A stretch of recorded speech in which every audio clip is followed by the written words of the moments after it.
100kg이 넘는 체중에 비만으로 고생하고 있는 김학진 씨.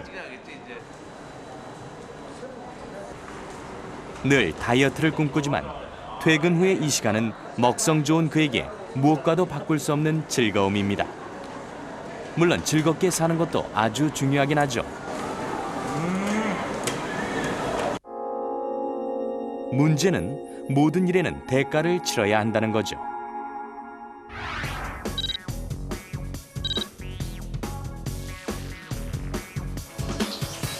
만약에 쌓아놓은 지방이 되게 많으면 배가 고프면 그 지방을 분해해서 써야 되는데 그거를 잊어버렸어요. 왜냐하면 그냥 먹는 게 널려 있으니까 조금만 배고프면 뭘 먹죠. 뭐 자동 커피를 빼먹는다든가 이런 식으로 하면 그래서 배고픈 걸 잊어버린 거예요. 지방 분해하는 거를. 그걸 참게 유도해주는 과정이 해독 다이어트고. 때로는 어쩔 수 없는 경우도 있습니다. 노력만으로는 안 되는 사람도 있으니까요.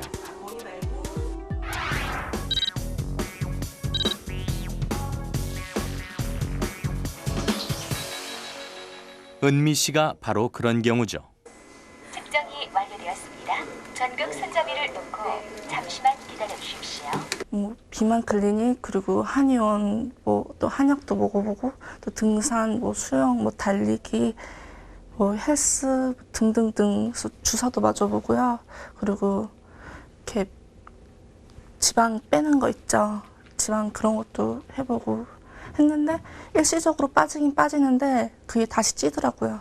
그리고 제가 어느 정도 이렇게 빼면 그 전에 쪘던 살보다 그 이상이 더 찌더라고요. 그래서 지금 최고로 찐 거거든요. 다이어트로 살을 빼면 우리 몸은 그에 맞춰 에너지 소비량을 줄입니다. 몸의 변화에 대처하는 거죠. 요요 현상이나 정체기처럼 어느 정도까지만 살이 빠지고 마는 이유이기도 합니다. 하지만 최근의 연구는 다른 원인이 있음을 밝혀주고 있습니다. 지방세포 속에 쌓여있는 여러 가지 물질 중에 지방이 분해되는 것을 방해하는 물질, 즉 독소가 있다는 사실이죠.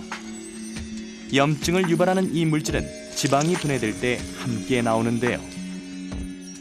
그 해독 다이어트는 사실 내 몸에 독이 있다 이렇게 해서 오해할 수가 있는데 여기서의 독이라는 거는 내 몸의 지방 분해를 방해하는 그런 여러 가지 물질들을 다 포함하는 거거든요. 그러한 물질들은 지용성이기 때문에 지방세포에 녹아 있거든요.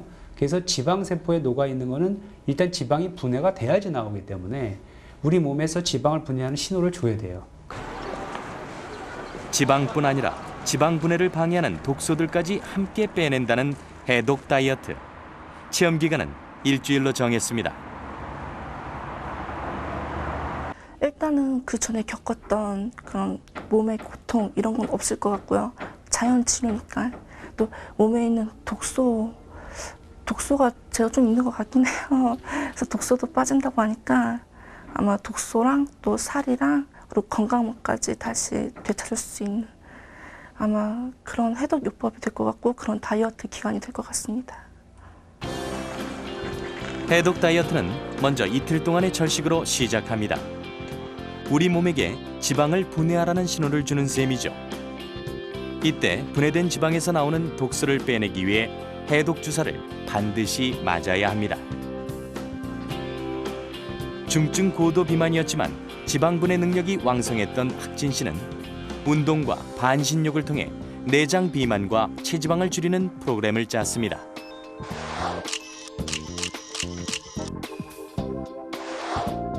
반면 운동을 하다 쓰러진 적이 있는 은미 씨는 식이요법 위주로 다이어트를 했습니다. 지방이 분해되면 많은 독소가 함께 나오기 때문에 독소를 처리하는 간에 무리가 되지 않는 음식을 조금씩 섭취하는 게 중요했죠. 일주일간의 해독 다이어트 체험으로 두 사람은 자신의 몸에 대해 더 잘 알게 됐습니다. 은미 씨는 몸을 붓게 하는 스트레스 호르몬 치료를 시작했죠. 본격적인 다이어트는 그 다음에 가능하다는군요. 반면 왕성한 지방 분해 능력을 갖고 있던 학진 씨는 짧은 기간에도 큰 효과를 봤습니다. 특히 내장과 복부의 지방은 상당히 줄었죠. 저희가 이제 몸무게가 나가니까 일단은 좀 가벼워지고 그 다음에 간혹 두통이 있었거든요. 근데 두통이 좀 완화되는 그런 것을 느꼈어요. 그전에는 이렇게 주위 스트레스 이런 거 억압, 살을 빼앗는 그런 강박관념 이런 게 있었는데 오히려 이번에 해독 치료를 하면서 마음의 심신도 달래고 그리고 전혀 힘들지 않고요. 이 피부 밑에 있는 걸 우리가 피하 지방이라고 그러고요. 네. 이건 좀 보기는 싫어도 지방을 분해하는 기억마저 잃어버린 몸. 또 그 몸에 쌓여가는 독소. 학진 씨는 지금 근원을 해결해야 한다는 말을 떠올리고 있습니다. 노란색은 지방은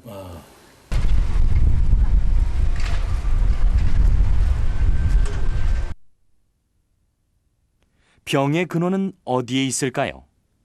니시 의학은 우리 몸에서 답을 찾고 있습니다.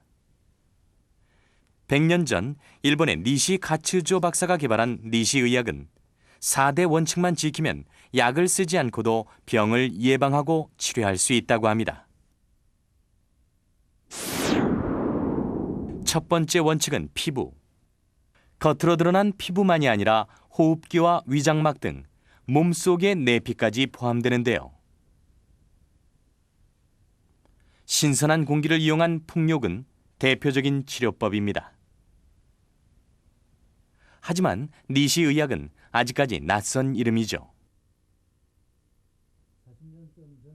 40년쯤 전에는 우리나라의 그 반일 감정이 굉장히 심했었기 때문에 니시라는 그 일본말을 쓰기가 굉장히 좀 부담스러웠던 모양입니다. 그래서 니시 의학이라고 하지 않고 뭐 자연건강회라든지 뭐 민족 뭐 의학이라든지 이런 다른 이름으로 니시 의학의 두 번째 원칙은 팔과 다리를 뜻하는 사지. 두 발로 걷게 된 인간의 숙명이기도 한 척추와 발의 부담을 줄여주자는 뜻인데요. 여기에는 인간의 몸을 바라보는 근본적인 차이가 있습니다.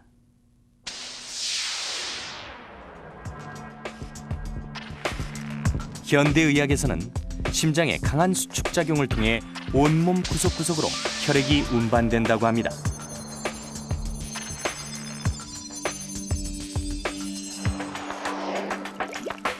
반면 니시 의학은 정반대로 보고 있는데요.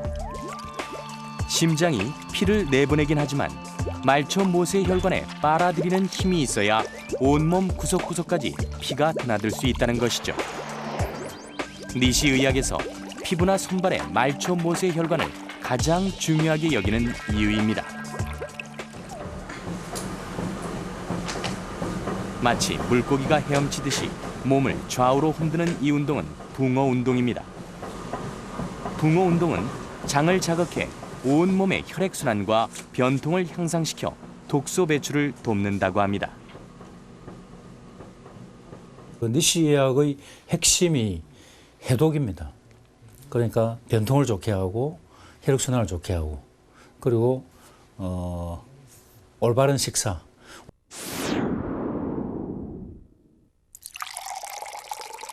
세 번째 원칙은 영양입니다. 니시 의학은 균형 잡힌 식사와 함께 적게 먹을 것을 강조하는데요.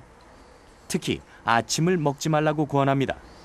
아침에는 이 배설식이라고 합니다. 배설식이. 그래서 우리 아침에 주로 이제 대변을 보는데 밤 사이에 우리 내장에 남아있던 부스러기들을 다 청소를 해서 아침에 배설을 시키게 되는데 이때 음식을 섭취하게 되면은 배설기관에 가야 될 피가 이제 소화기관에도 가게 이제 분산이 되니까 배설도 제대로 안 되고 소화도 제대로 안 되는 그런 이제 불합리함이 있기 때문에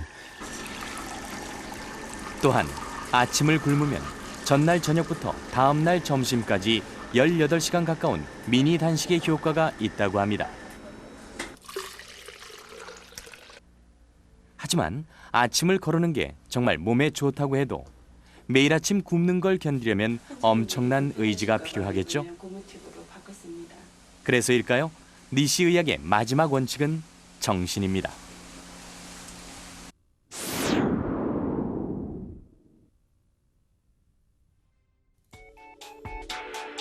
모든 일에는 검증이 필요하죠. 특히 사람의 생명을 다루는 의학에선 더욱 그렇습니다. 현재 디톡스 또는 해독요법을 둘러싼 논란은 다양합니다.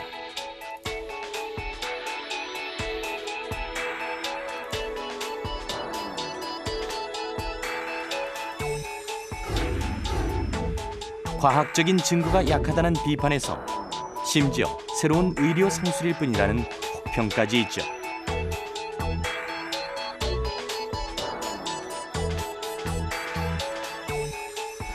어차피 100년, 200년 지나면 증명이 될 것들이죠. 다만 지금 과학적으로 그 정도 수준이 안 됐기 때문에 증명을 못하고 있는 것 뿐이지. 그러면 100년, 200년 될 때까지 그거 안 하고 환자 치료 안 하고 그냥 있을 거냐? 환자를 위해서 어떤 치료를 제공해주고 어떻게 해줄까 하는 선택은 그건 의사의 지혜고요. 어떤 의사, 어떤 시설에 갈까 하는 선택은 환자의 지혜예요. 그렇기 때문에 건강은 지혜로운 자의 몫입니다.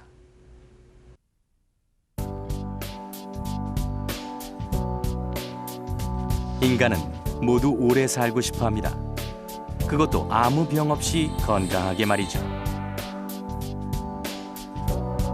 현대의학은 그 기적을 이루어줄 것 같았습니다. 그 생활 습관을 무시하고 한 방에 이걸 나으려고 병원의 의사에게 의지하게 되는데 그것은 굉장히 잘못된 발상이고요. 죽은 현대인의 몸에선 무려 900가지가 넘는 독성 물질이 나왔죠. 또 우리 몸은 단 1초 만에 1000만 개의 세포가 바뀌고 200개의 화학 반응이 일어날 정도로 엄청난 속도로 변하고 있죠. 이것이 바로 우리 몸을 한 방에 낫게 하는 슈퍼 해결사가 없는 이유입니다. 제일 중요한 건 어떻게 보면 그 사람의 삶 자체를 바꾸는 게 가장 중요한 치료입니다.